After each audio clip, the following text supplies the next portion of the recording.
Hi everybody, Mr. Kolakowski here. This is a farewell video. I want to keep it short. I want to leave you with a couple of parting thoughts and ideas and hopefully send you off with some good vibes and some good farewell wishes. And let's jump right into this. The first thing you'll see in my background here is how to spot fake news. Oh, that is a really important question, or skill, I should say. By the way, if I hope you're not distracted by the background here. This is my son's room. It's the quietest room in the house at the moment, so that's why you've got this weird background behind me. How to spot fake news. So the way we get information has changed. Even in my own lifetime, I'm 40 years old. The way that I think back when I was a kid, how I was getting information versus how I get information today, it's very very different. YouTube and social media, Twitter, none of that existed when I was a kid, and now you guys are growing up with a changing landscape, and that's going to continue to change. But one thing that's going to be useful in any of those changes is how do I, how do we figure out what is credible information? I want you to take your scientific literacy and apply it to your everyday life. And I guarantee you, I promise you, it will help you. It'll help the people around you. It'll help your family and friends as you try to navigate information in the modern day. So it says over here in this infographic, a lot of this is pretty obvious stuff, but just to kind of keep it in the forefront of our minds, uh, this is important always. It's important now. And the first thing it says here is consider the source, check the author, check the date of the information. That's kind of a duh. How old is this information? Read beyond the headline. Supporting sources, do those exist? Is this story a joke? Ask the experts, check your biases.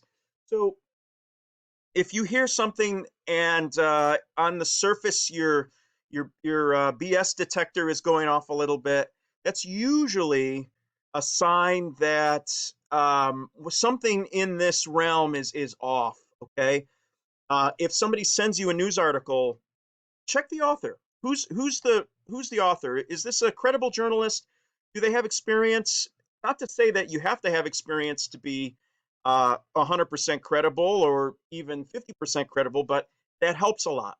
Are there supporting sources? Is this information an aberration from all of these other pieces of information?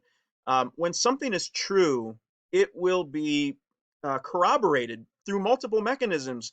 So look for those things. Be skeptical. Don't be so skeptical that you believe nothing ever and everything is fake. On the other hand, you have to avoid being gullible. You have to be very, very careful, especially with so many different media sources and outlets, and the way that we have to navigate information today is more complicated than it has been. So, anyway, consider the source, check the author, ask questions, check your biases. We as individuals, we look for information to corroborate our own preconceived notions. That's human nature. That's a difficult thing to combat. We're very, we tend to be, tribal in a sense. Like we get in our teams and we look for information that sort of boosts our side of the equation.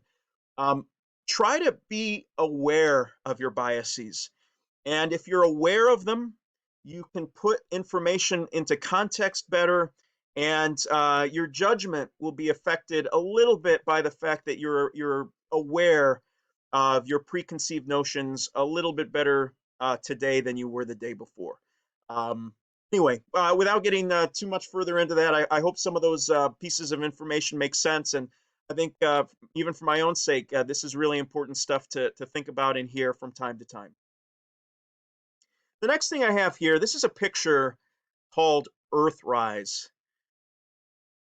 I saw this picture for the first time when I was very young. And I remember thinking when I saw this picture for the first time, well, probably I wondered if it was real or not. And after much thought and research, this is a real picture. This isn't photoshopped.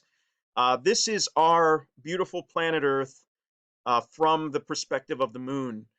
And it blew my mind. It still blows my mind to think that, everything I've ever done in my life, everything that all the great people in history have ever done, everything takes place in this little tiny spaceship hurtling through the cosmos. And it inspired me to want to go into the sciences and to learn about the universe and to learn about the world and how things work. And the reason I wanted to share that with you is because inspiration is around you all of the time.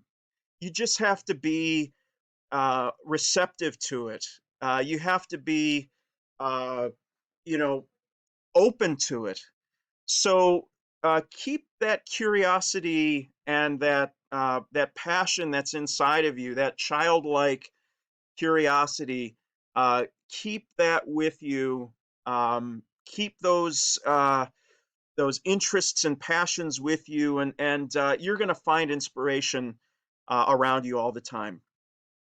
So just to conclude, I wrote a few words here at the bottom. Uh, there are so many questions about the future.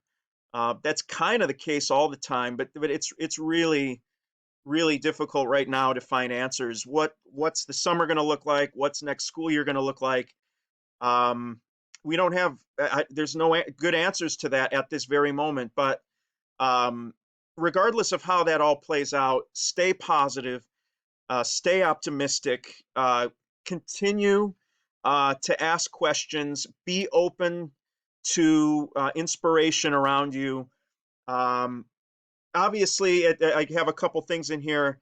Uh, it says right over here, be willing to be open to where there's demand, where there's need. If all the fish in the ocean are swimming this way, that could be for a good reason, but that leaves a vacuum in that other place. Maybe there's resources and inspiration to be found where where the herd isn't going. So think outside the box a little bit like that. Follow your own interests. Be true to yourself in terms of what drives you. What are you curious about? What are you motivated to pursue? And you've got to constantly ask that question. So have a wonderful senior year, everybody. I wish you the very best. I want you to have a positive and optimistic outlook moving into the future.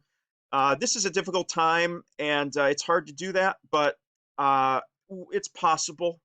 And I'm trying to pep talk myself too a little bit with these words. And um, I'll see you guys around in the hallway. Have a great summer. Take care. Bye bye.